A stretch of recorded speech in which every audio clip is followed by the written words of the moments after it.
Hello, it's Peter Wright and Kathleen Beauvais with another episode of the week that was on the Yakking Show. We're going to tell you about what happened on the Yakking Show this week, the week ending February the 16th, 2024. And we are both sitting here waiting for the snow to arrive. We haven't had snow for a couple of weeks, but it's promised for today, back into winter conditions. That's So right. first, hi Kathleen, have you got the snow yet? Um, there were some flurries just a little while ago. It seems to have stopped, but I'm sure it's on its way. More's I on the think way. so.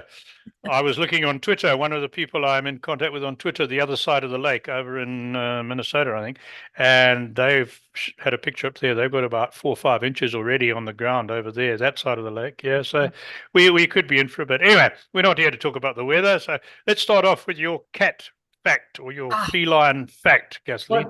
well, today's is very short, but it's kind of cute. It's a Middle Eastern proverb that says, "The cat was created when the lion sneezed."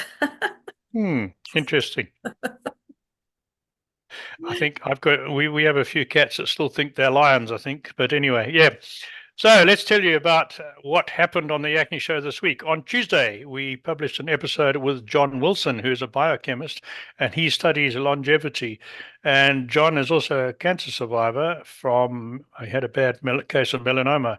And in the episode, he talks about how he got over that, not always following conventional doctor's advice and not taking some of the remedies that might have not been good for him. And he's fully recovered, completely recovered, and very fit. He's a similar age to me, very fit, recovered from cancer, and a wealth of knowledge on supplements and on what you should do to live a long and healthy and happy life. So that was on Tuesday. Was there anything else you wanted to add about John, Kathleen? He was a very interesting take, actually.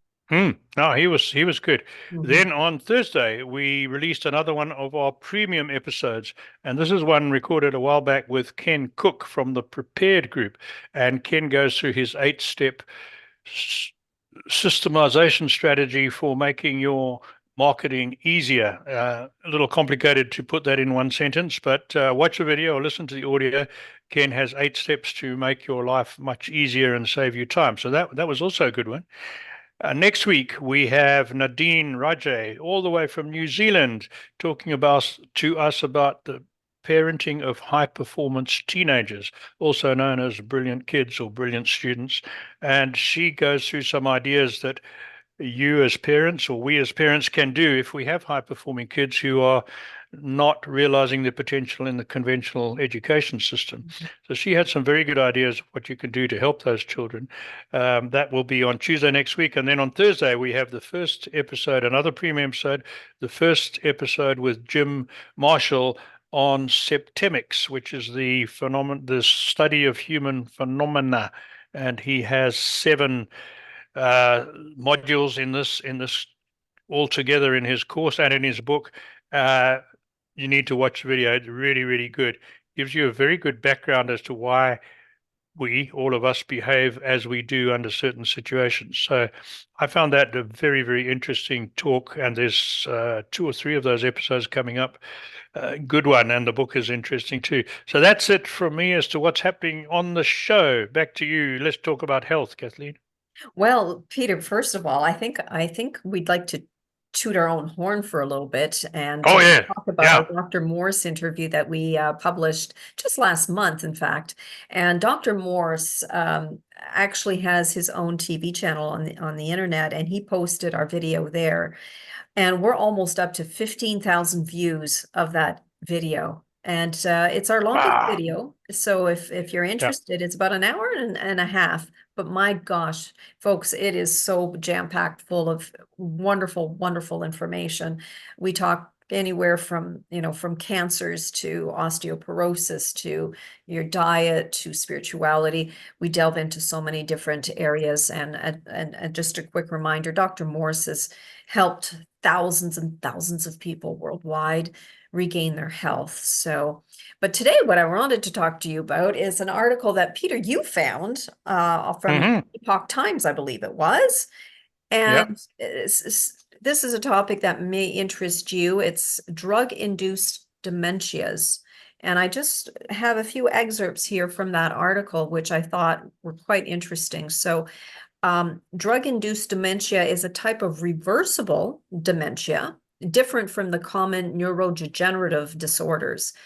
But several drugs increase the risks of dementia, the most prominent being anticholinergic, I knew I was going to flub that word, anti-epileptics, oncology drugs, and sedative hypnotic drugs. All of these are common prescriptions for, guess who? Mm-hmm. Older people. Older people. All right. Right.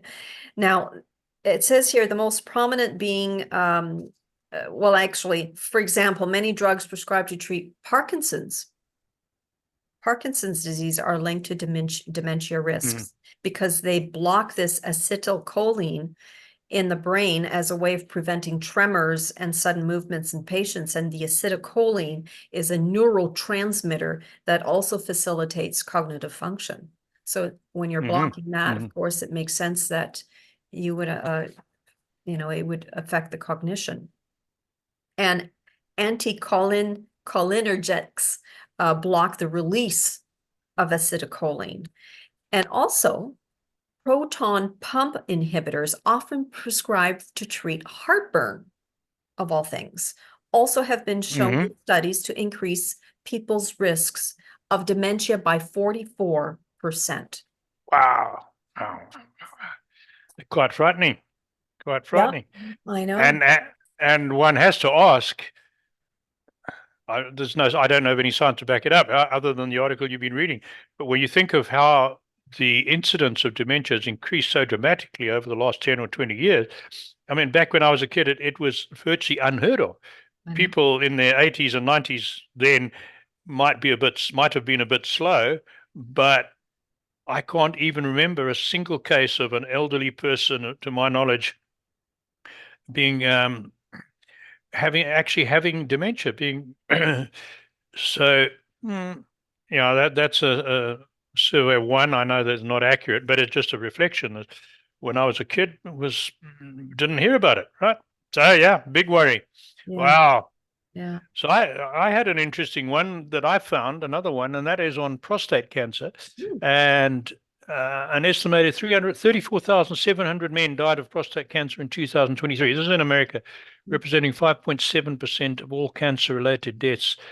But they expect 300,000 men in America to be to suffer from to be diagnosed with prostate cancer in 2024. It's the most common form of cancer in men, and it's the second most common cause of death from cancer in men. And they reckon 1 in 8 men will develop prostate cancer within their lifetime. But the 5-year relative survival rate from 2013 to 2019 was 97.1%. So it's one of the most easily cured cancers, but it's also quite hard to detect in its early stages. And being of an age when men get cancer problems, I've been checked out several times with my doctors and seem to be okay, but it's something that we have to think about. We'll put a link to the article in the newsletter.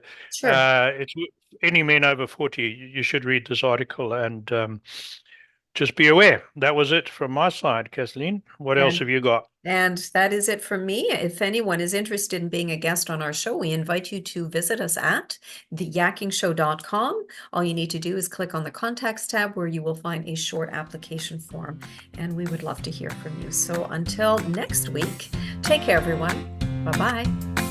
Bye.